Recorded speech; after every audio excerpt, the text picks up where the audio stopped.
Civilians cried for help and Terran Marines emerged from the smoke. 1. The siege. The city of Varthlar burned. Smoke curled in thick black columns, blotting out the red sun. The insectile Varthrians, my people, scrambled through the shattered streets as the Skarn Dominion unleashed war engines against our defenses.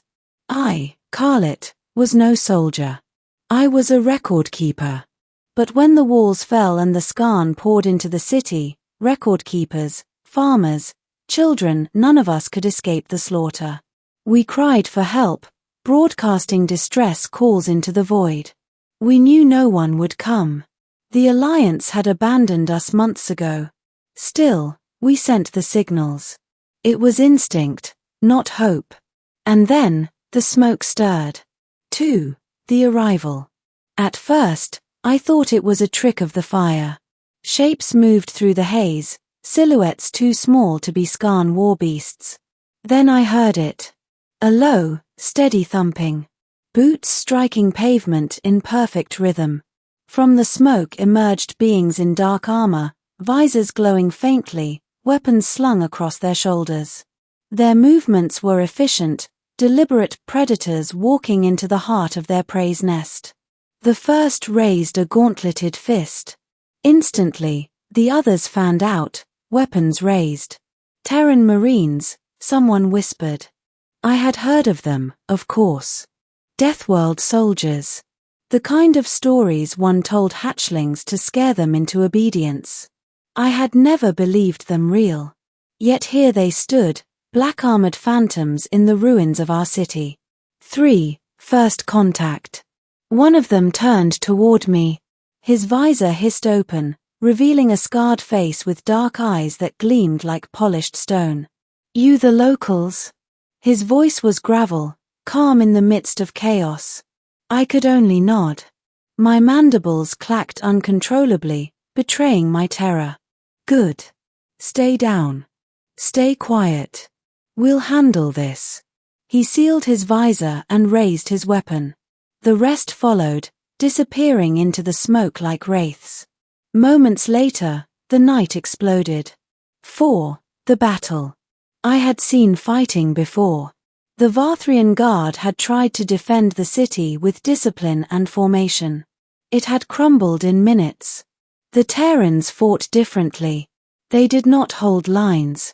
They flowed like water, surging through alleys, leaping rubble, striking with brutal precision. One vaulted onto a Skarn warbeast, drove a blade into the seam of its armored neck, and rode the corpse down as it crashed into a wall. Another threw a small, glowing device into a Skarn formation.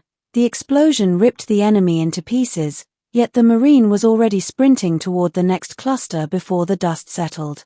Through the smoke and fire, their voices crackled over comms, short, sharp, calm. 2 left flank. Cover high. Push breach. They sounded not like warriors, but like artisans, discussing the placement of strokes on a canvas of death. I trembled as I watched. The Skarn had been unstoppable. Now they fell back, disoriented, broken. Against a handful of Terrans. 5. The choice.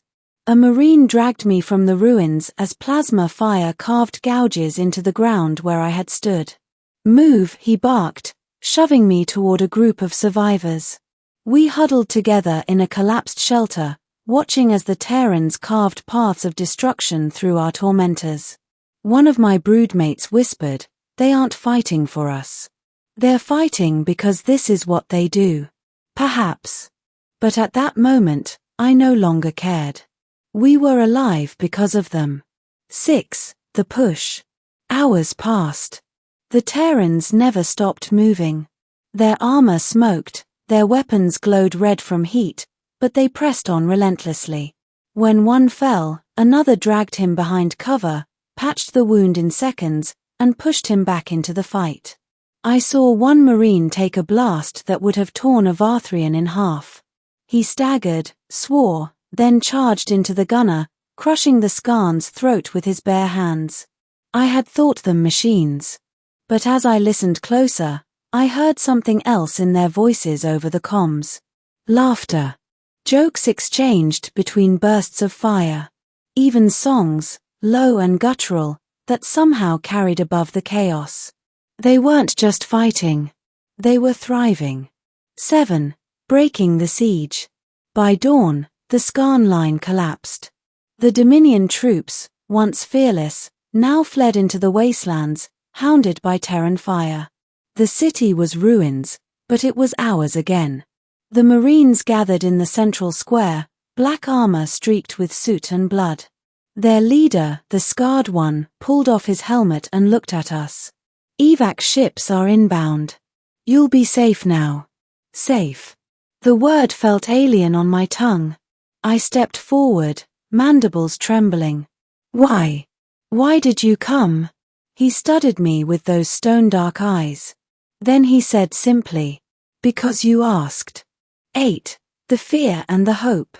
When the ships landed, the Terrans melted into the smoke, vanishing as suddenly as they had appeared.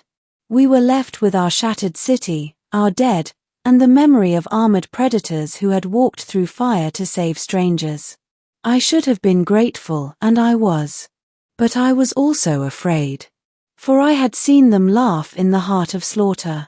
I had seen them bleed and rise again, tireless and unbroken. The Skarn feared nothing, yet they had fled before the Terrans. I understood then why the galaxy whispered their name with dread. The Terran Marines were not saviors. They were storms, unleashed upon the battlefield. And when they came, nothing, friend or foe, would ever be the same. 9. Epilogue. I am Khalid, record keeper of Vathlar. I have written many accounts of history, but none like this. When we cried for help, no one came except the monsters we begged the stars to keep far from us. They emerged from the smoke. And the galaxy will never forget it.